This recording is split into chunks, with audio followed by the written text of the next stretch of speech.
Akari says they need to make preparations. Gillette and his team discuss the event at Count Robert's manor, and he finds it suspicious that there are few guards stationed there, and the Count didn't look like he had much fighting skills. One of the members adds that maybe Chika is trying to go after Count Robert and tells them that she has a partner now. Gillette tells them to keep an eye on the mansion for now. That night, Akari and Toru go to the mansion to scout the location. Akari is still curious about what they need to steal, but Toru tells her they don't need to know. He sighs and says he can't believe they're going after a lord. Now done with scouting the Diohos back home, and starts making preparations as they both discuss the job. At some point during the discussion, Toru calls himself stupid, and Akari gets angry, saying she won't let him call a brother she respects stupid. He apologizes and tells her she is the stupid one, and she calmly turns around. Toru is shocked that she accepted that. They continue to discuss, and Akari asks if they can trust Chika's powers. Toru tells her that the power was quite impressive when he saw her use it. Suddenly, Chika says some incantations and tries to bake bread using her gundo, but that doesn't go well because everything explodes. The duo runs into the other room to see the mess, and Akari agrees that her powers are quite powerful. Later that night, the trio tries to break into the Count's mansion. Toru can't believe she brought the coffin on the mission, and Chika says she must bring it. He climbs in first to handle the guard before signaling them to come up. Akari sends the coffin to him first, and then chants the same incantation and turns into a saboteur. Chika is surprised that she is the same as Toru. Akari picks her up and climbs to the top. They send a zip line over and put Chika into the coffin, then transport her to the other side. It nearly goes down, but Toru catches it in time. He opens a window, and Count Robert hears the sound and wakes up. The duo successfully pulls the coffin inside and opens it to see a scared Chika. They ask her what they will be stealing, but she doesn't tell them. She performs search magic and finds the important package at the center of the mansion. Toru tells them they need to split up. He'll go alone while the other two head to the center of the mansion. Up next, Toru is seen looking around. He enters a room,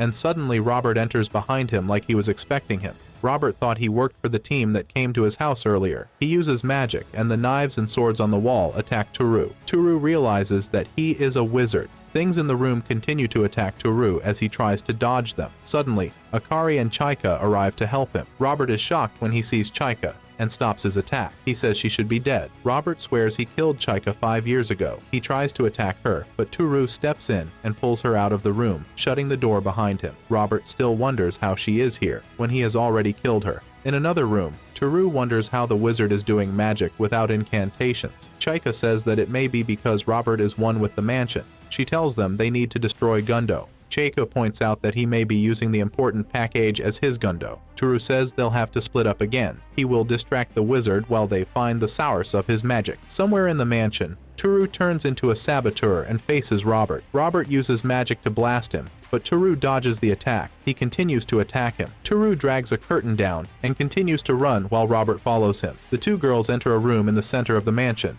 and Akira asks Chika if she knows the exact point to check, but she tells her no, so Akira starts searching the room and breaking things. She breaks a mirror, finds a hidden space behind it, and hits it, but it is protected by a magic barrier. Somewhere else in the mansion, Toru uses the curtain to create a distraction. Chika uses her magic and breaks down the barrier, opening the safe. Inside the safe, they see the hand powering the whole mansion, and Akari tries to hit it, but Chika stops her and says that is what she came for. Toru uses the curtain to draw Robert's attention, and he attacks it with the swords. Robert thinks he got Toru and goes to check it out, not knowing that it is a trap. As Toru jumps from the ceiling and tries to attack him but is hit by a table, Robert continues to attack him, but Toru dodges them and swiftly runs away. He sets up traps and waits for the wizard. Robert shows up and starts making a mockery of him. He tells Toru about returning home as a hero with the help of the Emperor and tells him that it is very powerful and powers his mansion. He then attacks Toru with tables and he falls down and almost passes out.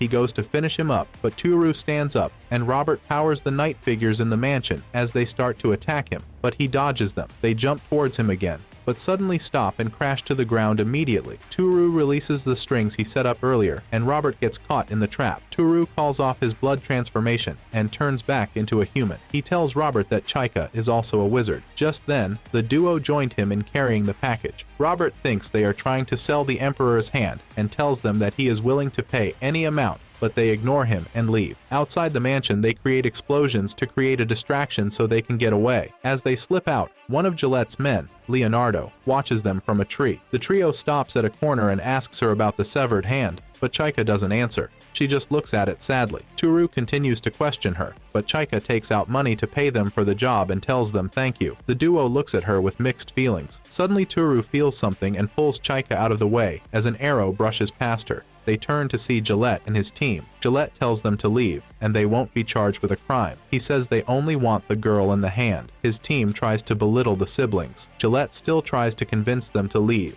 The siblings gesture to each other, and Akari throws a smoke bomb, giving them time to run. When they stop for a bit, Toru tells Akari to go with Chika while he takes the hand with him, but Chika refuses to part with it. He tries to convince her that she can trust him. Chika believes him and hands it over to him. As Toru runs away with it, he runs into the team's vehicle, and pursuit ensues. He runs into an alley, and one of the men, Nikolai, chases him on foot. When they reach a bridge, he throws the hand to distract his attention and attacks him. Nikolai drops it and draws his sword to fight Toru. After fighting for a while, he picks Toru up and flings him into the rails, but as he goes in to finish him, Toru swiftly takes him down, using his gauntlet, and swiftly defeats him. While in pain, Nikolai tries to talk him into leaving the hand, but Toru picks it up and hits him on the head with it, and he passes out. As Toru tries to catch his breath, Gillette's team appears on the bridge with their vehicle. Akari and Chika watch them from a distance. Gillette and Vivi are shocked to see Nikolai passed out on the floor. Toru tells them not to worry, he is alive. The duo tells him that they are on a mission for justice, but Toru scoffs at them. Gillette tells him he has no idea what she is, but Toru doesn't care. Akari gestures at Chika to get ready. Vivi tries to stop Gillette from telling Toru the truth, but he goes ahead anyway. He tells him that the hand belongs to the taboo Emperor Gaz, and Toru is shocked. Gillette recounts how Emperor Gaz ruled for 500 years and exposed the continent of Verbist to monsters. He was the most powerful wizard but was defeated 5 years ago by 8 heroes. But his daughter escaped. To Toru's surprise, they told him that Chika was the Emperor's daughter, who escaped. Gillette tells him that people still loyal to the Gaz are trying to raise a Chika to her father's status and start another war. Gillette says that the Emperor's remains are a great source of magic, and Chika may be trying to use them to start the war. Tuaru looks at Chika for a while, then tells them that he is fine with bringing back the war. He says, as a saboteur, the peaceful world is useless to him. Gillette is shocked. Suddenly Akari jumps in and attacks them. Then she calls out to Chika. Chika uses magic to shoot a very bright light toward the bridge, helping the duo escape. Now back at their house, the siblings prepare to leave. Toru tells Akari that she doesn't have to come with him, but Akari says she will follow him to the ends of the world. Chika sits in a dark corner, staring sadly at her father's hand. The duo comes into her room fully packed and ready to leave. She asks them why they want to go with her, and Toru tells her that they have already been exposed, so they need to leave town. He is fine with war, so he doesn't care who she is. Chika tells them that she just wants to gather her father's remains and give him a proper burial. Toru makes a promise to help her achieve her goal. She feels so grateful and thanks them. The following day, a bird brings a message from Gillette's team to the post-war restoration agency. A woman reads it and informs Chief Conrad about the group's encounter with Chika. Chief Conrad tells her that they need to leave it to Gillette's team and that they cannot get involved with it in any way, and the woman says she will send them a reply. The trio is seen journeying deep in the forest. Akari realizes that her brother has no plans at all. As they continue on their way, a young boy is seen in the sky watching them. In the next scene, the trio is seen traveling in a wagon. Chika and Toru hold onto the coffin as people in the wagon stare at them